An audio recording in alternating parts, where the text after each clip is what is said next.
கடவுளுடைய வார்த்தையை சொல்லுங்கள் தினந்தோறும். உங்களால் என்ன முடியும், உங்களுக்குள்ளே இருக்கிறவர் எவ்வளோ பெரியவர், அவர் எவ்வளோ வல்லவர், எவ்வளோ நல்லவர், உங்களுக்கு என்ன ஆற்றலை கொடுத்துருக்கிறார், நீங்கள் என்னெல்லாம் செய்ய முடியும், இதை சொல்லுங்கள். என்ன பண்ணும்? அது எந்திரிச்சு நிற்க வைக்கும். கிறிஸ்தேசுவே என் நம்பிக்கை, கீதம் வெளிச்சம் வேளானே, இம்மூலைக்கல் அசையாதே, பெருமழை புயல் காற்றுக்கும் ஒப்பில்லாத மாண்பாதே, என் பயங்கள் நீக்கினாதே, எனக்கெல்லாம் என் இயேசுவே அவரது அன்பு போதுமே.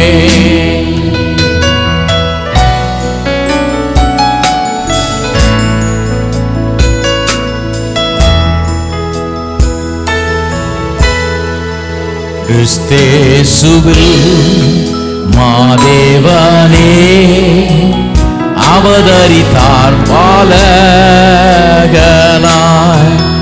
அன்பின் இவா ரட்சகரை பாவமாக பகைத்தாரே,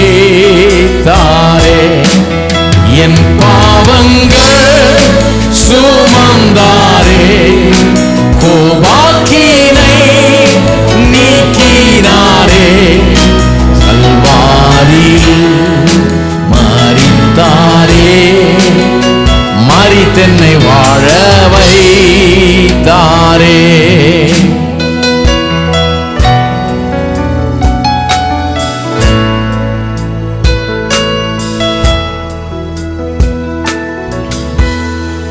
கல்லறையில் சடலமாய் ஒளியை இருள் சூழ்ந்தேட்டாதே, மகிமையாய் உயிர்த்தாரே, மரணத்தை வென்றெழுந்தாரே. சென்னையில் சாம்பி செல்லத்துறை நடத்தும் போதகர்கள் கருத்தரங்கு நாள் ஜனவரி 21, 22, 23 ஆகிய நாட்களில் நடைபெற உள்ளது. இடம் அப்போஸ்தல ஐக்கிய சபை 47 வடமலை தெரு, புரசைவாக்கம், சென்னை 7. நேரம் காலை 9 மணி முதல் மாலை 6 மணி வரை. இக்கருத்தரங்கில் செய்திகள் தமிழில் மட்டுமே வழங்கப்படும். இக்கருத்தரங்கில் கலந்து கொள்ள முன்பதிவு அவசியம். மேலும் விவரங்களுக்கு கீழ்காணும் எண்ணில் தொடர்பு கொள்ளுங்கள்.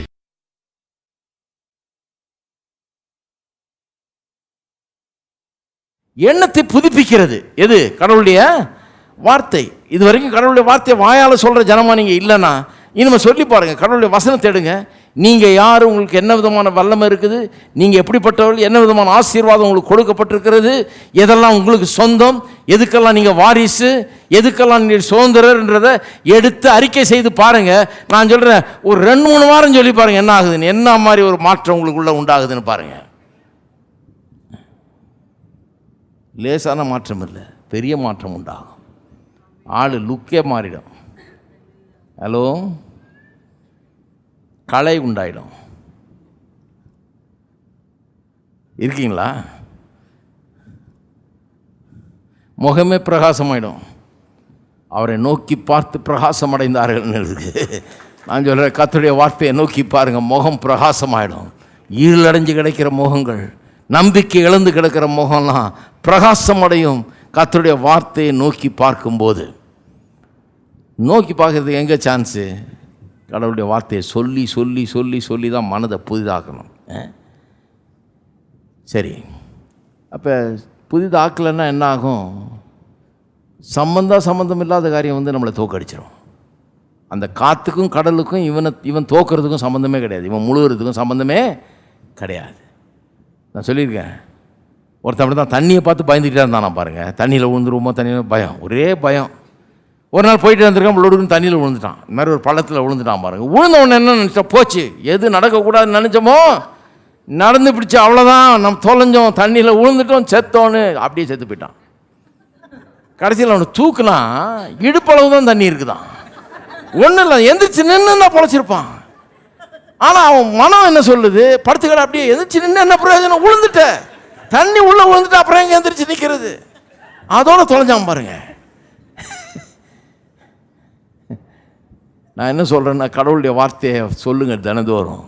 உங்களால் என்ன முடியும், உங்களுக்குள்ளே இருக்கிறவர் எவ்வளோ பெரியவர், அவர் எவ்வளோ வல்லவர், எவ்வளோ நல்லவர், உங்களுக்கு என்ன ஆற்றலை கொடுத்துருக்கிறாரு, நீங்கள் என்னெல்லாம் செய்ய முடியும், இதை சொல்லுங்கள். என்ன பண்ணும் அது, எந்திரிச்சு நிற்க வைக்கும். பொழைச்சிக்குவீங்க. தண்ணியில் விழுந்ததுனால சாக வேண்டிய அவசியம் கிடையாது. எந்திரிச்சு நின்னா பொழைச்சிக்கலாம். நிறைய பேருக்கு அந்த எந்திரிச்சு நிற்கணுன்ற அந்த இது கிடையாது பாருங்கள். ஏன்னா முடிஞ்சதுன்னு முடிவு பண்ணிட்டாங்க. உழுந்தோடனே போச்சு, இன்னும் வர முடியாது. முடியாதுங்க, இன்னும் முடியவே முடியாது. ஹலோ, ஏன்னா மனம் அது ஓவர் நைட் வராது. அது அந்த மாதிரி மைண்டு ஓவர் நைட்டில் மாறவே மாறாது. அதுதான் நான் சொல்கிறேன். ரட்சிக்கப்பட்ட நாள் முதற்கொண்டு கடவுளுடைய வார்த்தையை வசனத்தை எடுத்து இப்படிப்பட்ட காரியங்களை சொல்லி சொல்லி சொல்லி சொல்லி சொல்லி மனதை புதிதாக்க வேண்டியது நம்முடைய கடமையாக இருக்கிறது. சரி, 4வது பதிலை நமக்கு முன்பாக வைத்திருக்கிறது. நான் வாயில் கர்த்தருடைய வார்த்தையை அறிக்கை செய்யும்போது எப்போதும் என்னுடைய பிரச்சனைக்கான பதிலை என்னுடைய கண்களுக்கு முன்பாக வைக்க அது உதவுகிறது. நிறைய பேர் பிரச்சனையை கண்ணுக்கு முன்னால் வச்சே பழகிட்டாங்க. பிரச்சனையே பேசி, அதான் சொன்னேன் இல்லையா, பாட்டு பாடும்போது சொன்னேன், ஏன் இத்தனை தடவை பாடுறோம். ஒருத்தர் கேட்குறாரு என்கிட்ட, ஒருத்தர் இப்போ நான் 25 வருஷத்துக்கு முன்னால் பாடினப்போ சில பாட்டுகளை 4 வரி கோரஸை 10 தடவை பாடுவேன்.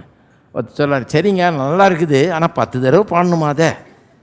நான் நினச்சேன் இவருக்காகவே பாடணும் போல இருக்குது. அது அத்தனை தடவை பாடணுமா, ஐயோ 10லேயேன்னு வச்சுட்டேன் நான்.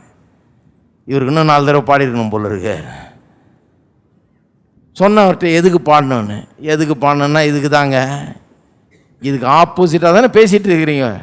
அப்போ இவ்வளோ பேசணுமா தானே யாரை கேட்டால் என்ன சொல்லுவீங்க, என் வாய் நான் என்ன பண்ண பேசுவேன்னுவீங்க. நீங்கள் நான் என்ன சொல்கிறேன், அப்படிலாம் பேசுகிறதுனால தான் இத்தனை தடவை பாட வேண்டியதாக இருக்குது. ஏன்னா அதெல்லாம் போக்குகிறதுக்கு, அதெல்லாம் பாருங்கள், துணி அழுக்காயிடுச்சுன்னா அதை போட்டு என்ன பண்ணுறோம், சோப்பு போட்டு தேய் எவ்வளோ அழுக்கோ அவ்வளோ தேய்க்க வேண்டியதாக இருக்குது.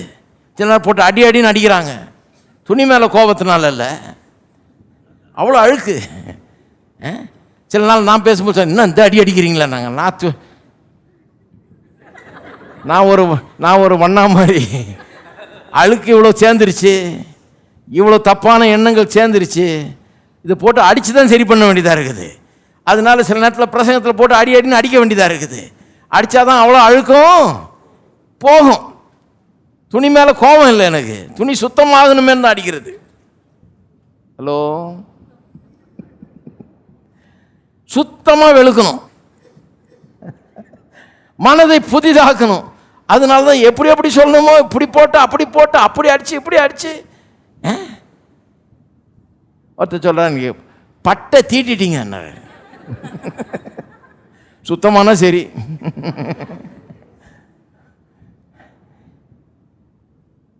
பிரச்சனைக்கான பதிலை நமக்கு முன்பாக வைக்க வேணும். நிறைய பேர் என்ன சொல்கிறாங்க, வசனத்தை அறிக்கை செய்ய சொன்னப்போ நான் சுகமானேன்னு சொல்லு, கர்த்தரின் தேவையெல்லாம் சந்திக்கிறான்னு சொல்லு, காசு இல்லைனாலும் இதை சொல்லியான்னு சொன்னால் என்ன சொல்கிறாங்க, அப்போ என்ன பிரச்சனையெல்லாம் மறைச்சிட சொல்லிடுறீங்களா, பிரச்சனையெல்லாம் இக்னோர் பண்ண சொல்கிறீங்களா, பிரச்சனையெல்லாம் இல்லாத மாதிரி மறுக்க சொல்கிறீங்களா, டினை பண்ண சொல்கிறீங்களா, டினையல் மோட். அது பிரச்சனையை மறுக்கிறதாயிடுதே. பிரச்சனை இல்லைன்னு சொன்னால் பிரச்சனை இல்லைன்னு சொல்ல சிலர் அப்படி இருக்கிறாங்க. சிலர் அப்படியே பிரச்சனையில் மூழ்கி இருப்பாங்க. அதான் ஒரு ஆள் சொன்னாராம் பாருங்கள், எப்படிப்பா இருக்கிறேன்னா ஐ எம் ஓகே. இவர் ஓகேன்னு சொன்னால் எல்லாம் ஓகே ஆகிடுன்ற மாதிரி. அதுதான் இல்லைன்ற நான் அப்படி தான் சொல்ல மறுக்க சொல்லலை, பிரச்சனையை அட்டன் பண்ணுறோம். கர்த்தருடைய வார்த்தையை நான் சொல்லும்போது அப்போ தான் பிரச்சனையை நானே உண்மையாகவே கவனிக்க ஆரம்பிக்கிறேன். அதுக்கு என்ன பரிகாரம் செய்யணுமோ அதுக்கு செய்ய ஆரம்பிக்கிறேன். பிரச்சனையே பேசுகிற வரைக்கும் நான் ஒன்றும் பரிகாரம் பண்ணல. இப்போ அடிபட்டுருச்சு, காலில் ஒரே புண்ணாயிடுச்சு, காயமாயிடுச்சு, உட்காந்து அப்படியே ரத்தம் ஒழுகுது, அதே வேடிக்கை பார்த்துருந்தா அது பரிகாரமா? அதையே பார்த்துட்டு இருந்தா உடனே என்ன பண்ணணும், அதுக்கு என்ன கட்டு கட்டணுமோ அதுக்கு என்ன மருந்து போடணுமோ அதை போட்டு ஒரு கட்டு கட்டும்போது அதுதான் பரிகாரம் இல்லையா? அது இப்போ வலிக்கலாம், இப்போ கஷ்டமாக இருக்கலாம். நீ அப்போ காயப்பட்ட ஆளுக்கு போய் மருந்தை போட்டு பாருங்க, ஐயோ தொடாதேன்னுவான், தொட்டு தான் ஆகணும். ஐயோ கட்டாதேன்னுவான், கட்டி தான் ஆகணும். ஏன்னா அப்பதான் சுகம் வரும். அப்ப கடவுளுடைய வார்த்தை அறிக்கை செய்யும் சொல்றது அதுதான் சொல்றாரு. பாக்கெட்டில் ஒன்றும் இல்லாமல் கத்திரன் தேவையில்லை இல்லாமல் அப்படி மைமையின் ஐஸ்வர்யத்தின்படி நிறைவாக்குறாருன்னு எப்படியா சொல்றது? ஒரு பைசா இல்லை. கஷ்டமாக தான் இருக்கும், ஆனால் மருந்து போட்டு தான் ஆகணும். ஹலோ, மருந்து போட்டால் தான் சுகமாகும். இன்னும் கேட்டால் நான் சொல்கிறேன், இல்லைங்கிறதுனால தான் இருக்குதுன்னு சொல்லணும். ஏன்னா பலவீனன் தன்னை பலவான் என்று சொல்லிக் கொள்வானாக இருக்குது. எதுக்கு சொல்கிறோம்? இல்லைங்கிறதுனால தான் சொல்கிறோம். இருந்தால் சொல்ல வேண்டியது இல்லையே, இல்லைங்கிறதுனால தான் சொல்ல வேண்டியதாக இருக்குது. ஏன்னா அந்த காயத்துக்கு தான் மருந்து போட வேண்டியதாக இருக்கிறது. பாருங்கள், வசனமே அப்படி தான் சொல்லுது. பாருங்கள், திருப்பம் பிலிப்பியர் 4ஆம் அதிகாரம் 6 நீங்கள் ஒன்றுக்கும் கவலைப்படாமல் எல்லாவற்றை குறித்தும் உங்கள் விண்ணப்பங்களை ஸ்தோத்திரத்தோட கூடிய ஜபத்தினாலும் வேண்டுதல்னாலும் தேவனுக்கு தெரியப்படுத்துங்கள். கவலைப்படாமல் ஜெபம் பண்ணுங்கன்றாரு. நிறைய பேர் ஆப்போசிட்டாக பண்ணுறது, ஜெபம் பண்ணாமல் கவலைப்படுறது. கவலைப்படாத ஜெபம் பண்ணுங்கன்னா இவங்க ஜெபம் பண்ணாமல் கவலைப்படுறது. பவுல் சொல்கிறாரு, கவலைப்படாதீங்க ஜெபம் பண்ணுங்க அப்படிங்கிறார். அப்புறம் சொல்கிறாரு, அப்பொழுது ஜெபம்னா என்ன? இதுக்காக நீங்கள் நல்லா ஜெபம் பண்ணுங்கன்னு நிறைய பேர் என்ன நினைக்கிறாங்க, ஜெப நேரத்தை எடுத்துக்கிறது. 1 மணி நேரம் வெறும் பிரச்சனையை தான் பேசுகிறேன். ஆண்டவரே என் புரிஞ்சும் சரியில்லை, ரொம்ப மோசம் ஆண்டவர், அவன் உருப்படாதவன், இப்படி பண்ண ஆண்டவர், அப்படி. இதா ஜெபம்? ஹலோ, இதை ஒரு ஜெப குழுவாக போய் பண்ணிட்டு வர்றது ஜெபம். ஒரு புருஷன் சொல்கிறாரு பாருங்க, என் மனைவி வேர்ல்டு ஃபேமஸ் ஆக்கியிருக்குதுங்க, எல்லாருக்கும் தெரியுது நான் குடிக்கிறேன்னு, ஊருக்கே தெரியுது, அதனாலேயே நான் கோயிலுக்கு போகிறதில்ல, எல்லாம் ஒரு மாதிரி பார்க்குறாங்க என்ன. என் மனைவி எல்லா ஜெப கூட்டம், எல்லா உபவாச கூட்டம், எல்லாம் முழு இரவு ஜெபம், எங்கெங்கே என்ன நடக்குதோ அங்கெல்லாம் போய் என் பேரை சொல்லி ஜெப குறிப்புன்ற பேரில் குடிக்கிறான்னு சொல்லி ஊர்லேயே என் பேரை இப்படி ஆக்கி வச்சிருக்குது. அதனால தான் எங்கேயும் போகல, இப்போ இங்கே தான் வந்திருக்கிறேன் நான். ஏன்னா இங்கே அதெல்லாம் சொல்கிறதுக்கு இங்கே இடம் இல்லை, அதனால் இங்கே மட்டும் சொல்லலை. அந்தம்மா எங்கே போய் சொல்கிறதுங்க, மைக்கெல்லாம் கொடுக்க மாட்டாங்க. இந்த ஒரு சர்ச்சில் தான் அவர் ஃபேமஸ் இல்லை. எப்படி பண்ணி வச்சுருக்காங்க பாருங்க. ஜெப குறிப்புன்ற பேரில் வெறும் பிரச்சனையாக சொல்கிறது. ஆண்டவருக்கு தலைவலியாக இருக்காது? பரலோக தேவனே உட்காந்துட்டு என்ன ரோதனையாக இருக்குன்னு யோசிப்பார். என்ன ஜபம் அது? அவன் சரியில்லை, இவன் சரியில்லை, ஆண்டவரே இது சரியில்லை, அது சரி, இந்த பிதாசை பாருங்க, அதை பாருங்க, பிரச்சனையே சொல்லிட்டு இருக்கிறது. அதனால தான் ஆண்டவரே சொல்கிறாரு, என்கிட்ட வரும்போது என்னுடைய வாக்கு தத்துவத்தை எடுத்துக்கொண்டு என்னை நினைப்பூட்டுன்றாரு, நான் சொன்னதை சொல்லுன்றாரு. அப்படி தான் ஜெபம் பண்ண சொல்கிறாரு, என்னை நினைப்பூட்டுன்றார். ஏன் அவர் மறந்துட்டாருன்னா கிடையாது, அப்படி தான் ஜெபம் பண்ணணும். அதனால தான் சொல்கிறாரு, எவனாலும் இந்த மலையை பார்த்து அப்படின்னு சொல்லிட்டு அவன் சொன்னபடியே ஆகும்னு சொல்லியிருக்கலையே, அவன் சொன்னான். அதுக்கு அடுத்த வசனம் பாருங்க, ஆதலால் நீங்கள் ஜெபம் பண்ணும்போது எவைகளை விரும்பி கேட்டுக்கொள்கிறீர்களோ அவைகளை பெற்றுக்கொள்வோம் என்று விசுவாசிங்கள், அப்பொழுது அவைகள் உங்களுக்கு உண்டாகுன்றார். எவைகளை விரும்பி கேட்டுக்கொள்கிற, அதான் ஜெபம். ஜெபம்ன்றது விரும்பி கேட்கறது.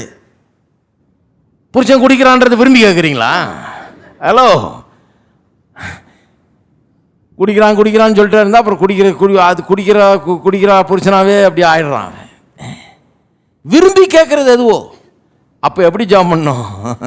வீட்டில் சமாதானம், வீட்டில் நிம்மதி, வீட்டில் வாழ்வு, வீட்டில் ஜெயம், வீட்டில் வெற்றி, வீட்டில் சந்தோஷம், இதுதான் நீங்கள் விரும்புறது. அதுதானே கெடுக்குது குடி வந்து. அப்போ எதை சொல்லணும்? என் வீட்டில் சந்தோஷம் இருக்கும், என் வீட்டில் சமாதானம் இருக்கும், வெற்றி இருக்கும், வாழ்வு இருக்கும், சுகம் இருக்கும். ஹலோ, என் வீட்டில் இந்த பாட்டிலே உள்ள நுழையாது. இயேசுவின் நாமத்தில் என் வீட்டில் எல்லா நல்ல காரியங்களும் இருக்கும், அருமையும் இனிமையுமான எல்லா நல்ல காரியங்களாலும் என் வீட்டின் அறைகள் நிறைந்திருக்கும். வீடு ஞானத்தினாலே கட்டப்படும், விவேகத்தினாலே நிலைநிறுத்தப்படும், அறிவினாலே அதன் அறைகளில் அருமையும் இனிமையுமான சகலவித பொருளும்.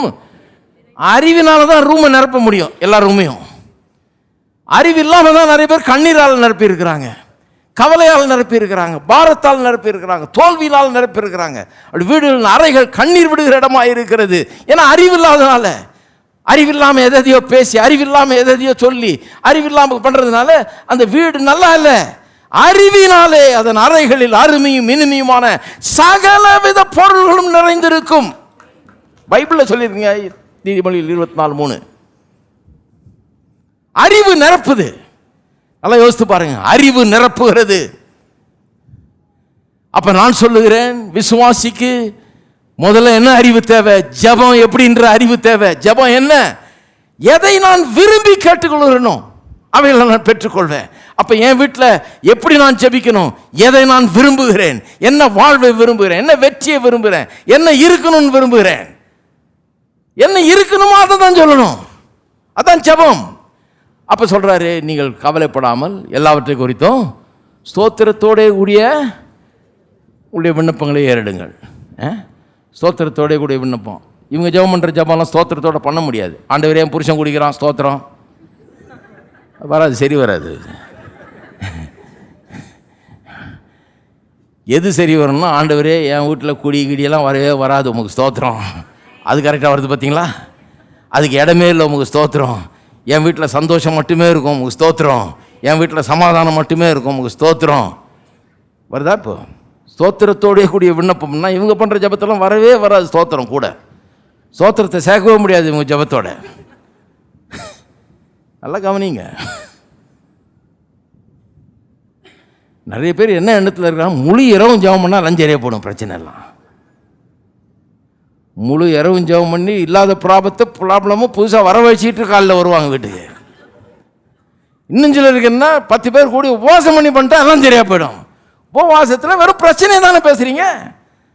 அப்போ உபவாசம் முடிஞ்ச உடனே பசின்ற பிரச்சனை மட்டும் இல்லை, இன்னும் கூட நிறைய பிரச்சனையும் வரும். என்ன பிரச்சனையே பேசி பேசி உபவாசம் இருந்து என்ன பிரயோஜனம்? அந்த உபவாசமே பிரயோஜனம் இல்லையே. ஹலோ, பேசாமல் இருந்தாலே ஒரு நல்ல உபவாசம். அது வாய்க்கு மேலே ஒரு உபவாசம். வாயில் வெறும் சாப்பிட்றது மட்டும் இல்லை, பேசுறதும் பண்ணுறோம். வெறும் சாப்பிட்றது நிறுத்திடுறாங்க, பேசுறத சரளமாக பேசுறது.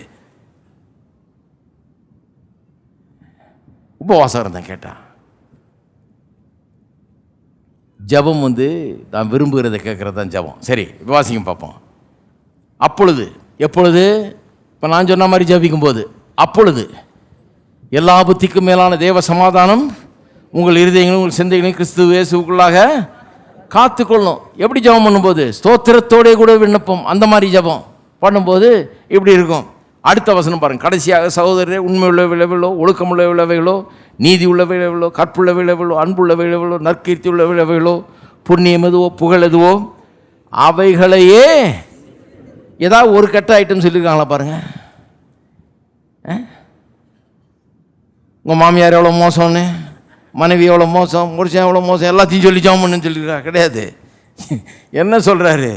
உண்மை, ஒழுக்கம், நீதி, கற்பு, அன்பு, நற்கீர்த்தி, புண்ணியம், புகழ், இதையெல்லாம் சொல்லுன்றாரு. ஒரு கட்டத்தை கூட சொல்லலை.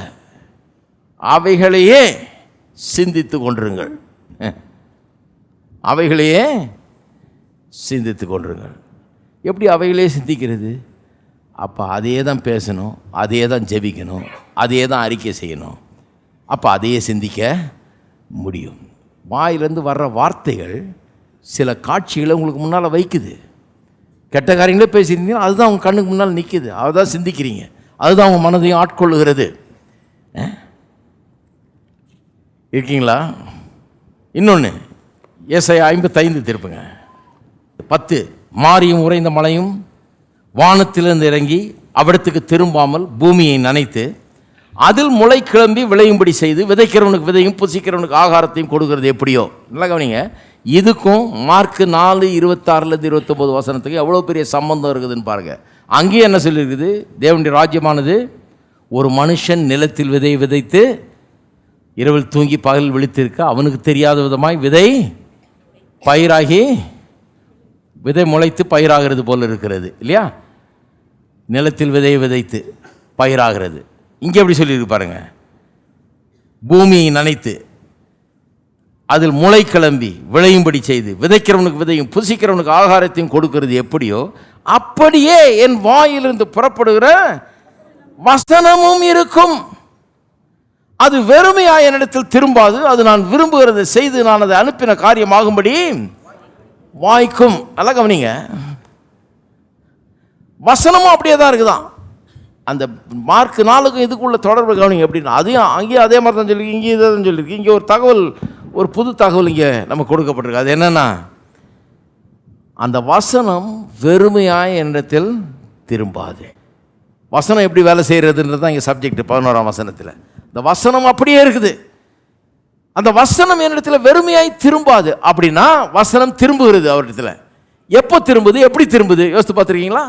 வசனம் அவர்கிட்ட திரும்பி போதான். வசனத்தை கொடுக்குறவர் அவர். ஏதோ ஒரு விதத்தில் அவர் கொடுத்த அந்த வசனம் அவரிடத்துல போய் ரிட்டர்ன் ஆகிறது அப்படின்னு சொல்லியிருக்குது. It will not return unto me void அப்படின்னு இருக்குது இங்கிலீஷில். எப்படி ரிட்டர்ன் ஆகுது கடவுள்கிட்ட? அவர் தான் அந்த வசனத்தை கொடுத்தாரு, வாக்குத்தத்தங்களை அவர் தான் கொடுத்தாரு. எப்படி இந்த வசனம் அவருக்கு திரும்பி போகிறது? நான் சொல்கிறேன் எப்படி திரும்பி போகிறதுன்னு. நீங்கள் எப்போ அந்த வசனத்தை விசுவாசித்து அதை எடுத்து உங்கள் வாயில் வைத்து, ஆண்டவரே கர்த்தர் மெய்ப்பராய் இருக்கிறார், நான் தாழ்ச்சி அடையேன் என்று எழுதி இருக்கிறது,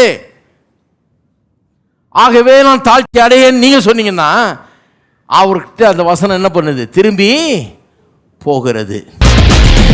சென்னையில் சாம்பி செல்லத்துறை நடத்தும் போதகர்கள் கருத்தரங்கு நாள் ஜனவரி 21, 22, 23 ஆகிய நாட்களில் நடைபெற உள்ளது. இடம் அப்போஸ்தல ஐக்கிய சபை 47 வடமலை தெரு, புரசைவாக்கம், சென்னை 7. நேரம் காலை 9 மணி முதல் மாலை 6 மணி வரை. இக்கருத்தரங்கில் செய்திகள் தமிழில் மட்டுமே வழங்கப்படும். இக்கருத்தரங்கில் கலந்து கொள்ள முன்பதிவு அவசியம். மேலும் விவரங்களுக்கு கீழ்காணும் எண்ணில் தொடர்பு கொள்ளுங்கள். பயமில்ல பயமில்லையே, ஜெயம் ஜெயம் தானே. பயமில்ல பயமில்லையே, ஜெயம் ஜெயம் தானே. பயமில்ல பயமில்ல பயமில்லையே, ஜெயம் ஜெயம் தானே. பயமில்ல பயமில்லையே, ஜெயம் ஜெயம் தானே. ஜெபத்துக்கு பதிலுண்டு, இயேசு நாமத்தில் ஜெயமுண்டு. ஜெபத்துக்கு பதிலுண்டு, இயேசு நாமத்தில் ஜெயமுண்டு. இயேசு நாமத்தில் ஜெயமுண்டு. இயேசு நாமத்தில் ஜெயமுண்டு. பயமில்ல பயமில்லையே, ஜெயம் ஜெயம் தானே. பயமில்ல பயமில்லையே, ஜெயம் ஜெயம் தானே. ஆபிரகாமின் தேவன் என்னோடே இருக்கின்றார், ஆசீர்வதிக்கின்றார், பெருக செய்திடுவார். ஆபிரகாமின் தேவன் என்னோடே இருக்கின்றார், ஆசீர்வதிக்கின்றார், பெருக செய்திடுவார். ஜெயம் எடுப்பேன் இயேசு நாமத்தில், ஜெயம் எடுப்பேன் இயேசு நாமத்தில். தோல்வி எனக்கில்லையே, நான் தோற்று போவதில்லையே. ஜெயமுண்டு இயேசு நாமத்திலே, ஜெயமுண்டு இயேசு நாமத்திலே. பயமில்ல பயமில்லையே, ஜெயம் ஜெயம் தானே. பயமில்ல பயமில்லையே, ஜெயம் ஜெயம் தானே. ஜெபத்துக்கு பதிலுண்டு, இயேசு நாமத்தில் ஜெயமுண்டு. ஜெபத்துக்கு பதிலுண்டு, இயேசு நாமத்தில் ஜெயமுண்டு. இயேசு நாமத்தில் ஜெயமுண்டு. இயேசு நாமத்தில் ஜெயமுண்டு.